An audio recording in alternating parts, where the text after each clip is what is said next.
ನಮಸ್ಕಾರ ವೀಕ್ಷಕರೇ, Raghu Educare and public information YouTube ಚಾನೆಲ್ಗೆ ಮತ್ತೊಮ್ಮೆ ಸ್ವಾಗತ. ಪಿಎಂ ಕಿಸಾನ್ ಸಮ್ಮಾನ್ ನಿಧಿ ಯೋಜನೆಯ 23ನೇ ಕಂತಿನ ಹಣ ಈಗಾಗಲೇ ಬಿಡುಗಡೆಯಾಗಿದ್ದು, ಅನೇಕ ರೈತರು ಈ ಯೋಜನೆಯ 23ನೇ ಕಂತಿನ 2,000 ರೂಪಾಯಿ ಹಣವನ್ನು ಪಡೆದುಕೊಂಡಿದ್ದಾರೆ. ಆದರೆ ಇನ್ನು ಕೆಲ ರೈತರಿಗೆ 23ನೇ ಕಂತಿನ 2,000 ರೂಪಾಯಿ ಹಣ ಜಮಾ ಆಗಿರುವುದಿಲ್ಲ. 23ನೇ ಕಂತಿನ 2,000 ರೂಪಾಯಿ ಹಣ ಯಾಕೆ ಜಮಾ ಆಗಿಲ್ಲ, ಏನು ಸಮಸ್ಯೆಯಾಗಿದೆ ಮತ್ತು ಅದಕ್ಕೆ ಪರಿಹಾರ ಏನು ಎಂಬುದನ್ನ ಈ ವಿಡಿಯೋದಲ್ಲಿ ತಿಳಿಸಲಿದ್ದೇವೆ. ಮತ್ತು ನೀವು ನಿಮ್ಮ ಬೆನಿಫಿಷರಿ ಸ್ಟೇಟಸ್ ಅನ್ನ ಚೆಕ್ ಮಾಡಿಕೊಂಡಾಗಲೂ ಅದರಲ್ಲಿ ತಡೆ ಹಿಡಿಯಲಾಗಿದೆ ಅಥವಾ ಪರಿಶೀಲನೆಯಲ್ಲಿದೆ ಎಂದು ನಿಮಗೆ ಅಲ್ಲಿ ರಿಮಾರ್ಕ್ಸ್ ತೋರಿಸ್ತಾ ಇದ್ರೆ ಅದನ್ನ ಹೇಗೆ ಸರಿಪಡಿಸುವುದು ಎಂಬುದನ್ನು ಕೂಡ ಈ ವಿಡಿಯೋದಲ್ಲಿ ನಿಮಗೆ ತಿಳಿಸಿಕೊಡಲಿದ್ದೇವೆ. ಹಾಗಾಗಿ ನೀವು ಪಿಎಂ ಕಿಸಾನ್ ಸಮ್ಮಾನ್ ನಿಧಿ ಯೋಜನೆಯ ಫಲಾನುಭವಿಗಳಾಗಿದ್ದರೆ ಅಥವಾ ಅಂತಹ ಫಲಾನುಭವಿಗಳ ಮಕ್ಕಳಾಗಿದ್ದರೆ ಈಗಲೇ ಈ ವಿಡಿಯೋಗೆ ಲೈಕ್ ಮಾಡಿ ಸ್ಕಿಪ್ ಮಾಡದೆ ವಿಡಿಯೋವನ್ನ ಕೊನೆವರೆಗೂ ನೋಡಿ. ಅದಕ್ಕೂ ಮುಂಚೆ ನೀವು ಇನ್ನೂ ನಮ್ಮ ಚಾನಲ್ಗೆ ಸಬ್ಸ್ಕ್ರೈಬರ್ ಆಗಿರದಿದ್ದರೆ ಈಗಲೇ ಕೆಂಪು ಅಕ್ಷರದಲ್ಲಿ ಕಂಡು ಬರುವಂತಹ ಸಬ್ಸ್ಕ್ರೈಬ್ ಪದದ ಮೇಲೆ ಕ್ಲಿಕ್ ಮಾಡಿ ಇಂತಹ ಪಿಎಂ ಕಿಸಾನ್ ಸಮ್ಮಾನ್ ಯೋಜನೆಗೆ ಸಂಬಂಧಿಸಿದಂತಹ ಮಾಹಿತಿಯನ್ನ ಪಡೆದುಕೊಳ್ಳಿ. ಹಾಗೇನೆ ಪಕ್ಕದಲ್ಲಿ ಬರುವ ಬೆಲ್ ಬಟನ್ ಅನ್ನು ಒತ್ತಿ ಆಲ್ ಅಂತ ಸೆಲೆಕ್ಟ್ ಮಾಡಿಕೊಳ್ಳಿ.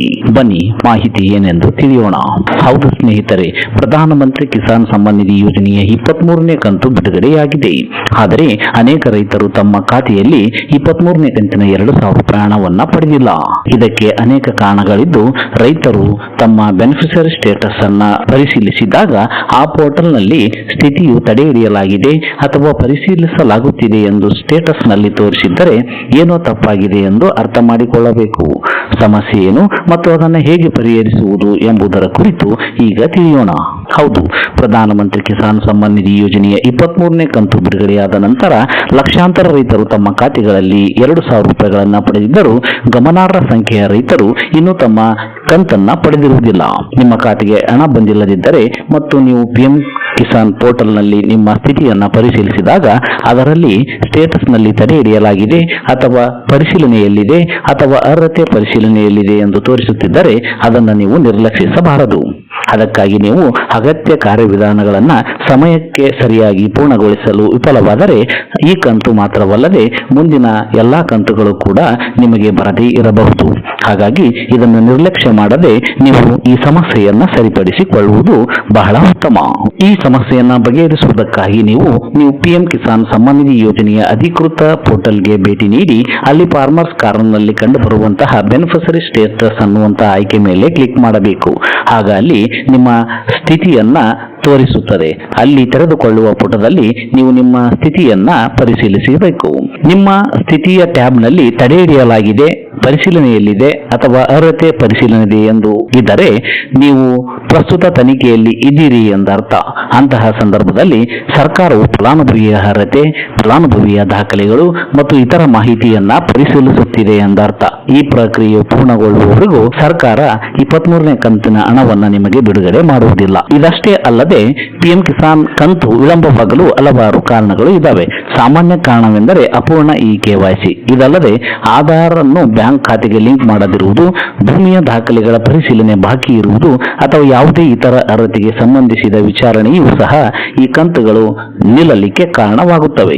ಕೆಲವು ಸಂದರ್ಭಗಳಲ್ಲಿ ಒಂದೇ ಕುಟುಂಬದ ಒಬ್ಬರಿಗಿಂತ ಹೆಚ್ಚು ಸದಸ್ಯರು ಈ ಯೋಜನೆಯಿಂದ ಪ್ರಯೋಜನ ಪಡೆಯುತ್ತಿದ್ದಾರೆ ಅಥವಾ ಕುಟುಂಬದಲ್ಲಿ ಯಾರಾದರೂ ಸರ್ಕಾರಿ ಉದ್ಯೋಗದಲ್ಲಿದ್ದರೆ ಅಥವಾ ಅಂತಹ ಪ್ರಕರಣಗಳು ಸಹ ತನಿಖೆ ನಡೆಸಲಾಗುತ್ತಿದ್ದರೆ ಅಥವಾ ಪರಿಶೀಲನೆ ಪೂರ್ಣಗೊಳ್ಳುವವರೆಗೂ ಅವರಿಗೆ ಹಣವನ್ನ ಪಾವತಿ ಮಾಡುವುದಿಲ್ಲ.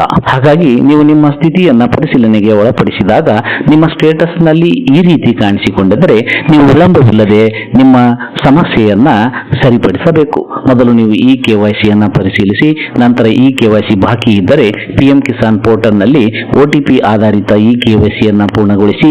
OTP ಯಲ್ಲಿ ನಿಮಗೆ ತೊಂದರೆ ಇದ್ದರೆ ನಿಮ್ಮ ಹತ್ತಿರದ CSC ಕೇಂದ್ರಕ್ಕೆ ಹೋಗಿ ನಿಮ್ಮ ಬಯೋಮೆಟ್ರಿಕ್ KYC ಅನ್ನ ಮಾಡಿ ಅದನ್ನ ಸರಿಪಡಿಸಿಕೊಳ್ಳಿ. KYC ಮತ್ತು ಇತರ ದಾಖಲೆಗಳನ್ನು ಪೂರ್ಣಗೊಳಿಸಿದ ನಂತರವೂ ಸಮಸ್ಯೆಗಳು ಮುಂದುವರಿದರೆ ಪಿಎಂ ಕಿಸಾನ್ ಪೋರ್ಟಲ್ ನ ಮುಖಪುಟದಲ್ಲಿ ನಿಮ್ಮ ಸಂಪರ್ಕ ಬಿಂದುವನ್ನ ಹುಡುಕಿ, ಅಂದರೆ POC ಆಯ್ಕೆಯನ್ನ ಆರಿಸಿಕೊಳ್ಳಿ. ರಾಜ್ಯ ಮಟ್ಟದ ಅಧಿಕಾರಿಗಳ ಬಗ್ಗೆ ಮಾಹಿತಿಯನ್ನ ಒದಗಿಸುವ ರಾಜ್ಯ ನೋಡಲ್ ಸಂಪರ್ಕ ವಿವರಗಳು ಇಲ್ಲಿ ನಿಮಗೆ ಕಾಣಿಸುತ್ತವೆ. ಜಿಲ್ಲಾ ನೋಡಲ್ ನ ಹುಡುಕಾಟ ಆಯ್ಕೆಯಲ್ಲಿ ನಿಮ್ಮ ರಾಜ್ಯ ಮತ್ತು ಜಿಲ್ಲೆಯ ಆಯ್ಕೆ ಮಾಡುವುದರಿಂದ ಸಂಬಂಧಿಸಿದ ಜಿಲ್ಲಾ ನೋಡಲ್ ಅಧಿಕಾರಿ ಹೆಸರು, ಮೊಬೈಲ್ ಸಂಖ್ಯೆ ಮತ್ತು ಇಮೇಲ್ ಐಡಿ ಬಹಿರಂಗವಾಗುತ್ತದೆ. ರೈತರು ತಮ್ಮ ಸಮಸ್ಯೆಗಳನ್ನು ಪರಿಹರಿಸಲು ಇವರನ್ನು ನೇರವಾಗಿ ಸಂಪರ್ಕಿಸಬಹುದು. ಇದಕ್ಕಾಗಿ ಸಂಬಂಧಿತ ದಾಖಲೆಗಳು ಬೇಕಾಗುತ್ತವೆ. ನಿಮ್ಮ ಸ್ಥಿತಿಯನ್ನು ಕಾಯುವ ಬದಲು ತಡೆ ಹಿಡಿಯಲಾಗಿದೆ ಅಥವಾ ಅರ್ಹತೆ ಪರಿಶೀಲನೆ ಇದೆ ಎಂದು ತೋರಿಸಿದರೆ ಅಗತ್ಯ ದಾಖಲೆಗಳನ್ನು ತಕ್ಷಣ ನವೀಕರಿಸಿ ಮತ್ತು ಪರಿಶೀಲನೆಗೆ ಒಳಪಡಿಸಿ ಅದನ್ನು ಪೂರ್ಣಗೊಳಿಸಿ. ಇದು ಬಾಕಿ ಇರುವ ಕಂತುಗಳು ಪಡೆಯುವ ಸಾಧ್ಯತೆಗಳು ಹೆಚ್ಚಿಸುವುದಲ್ಲದೆ ಭವಿಷ್ಯದ ಕಂತುಗಳು ಸಹ ನಿಮಗೆ ಯಾವುದೇ ಸಮಸ್ಯೆ ಇಲ್ಲದೆ ನಿಮ್ಮ ಖಾತೆಗೆ ಬಂದು ಸೇರಲು ಸಹಾಯ ಮಾಡುತ್ತವೆ. ರೈತರು ಇಂಥ ಸಮಸ್ಯೆಗಳು ಕಂಡು ಬಂದಲ್ಲಿ ದೂರುಗಳು ಅಥವಾ ಮಾಹಿತಿಗಾಗಿ ನೀವು 155261 ಅನ್ನುವಂತಹ ಸಂಖ್ಯೆಗೆ ಟೋಲ್ ಫ್ರೀ ಸಂಖ್ಯೆಗೆ ಕರೆ ಮಾಡಿ.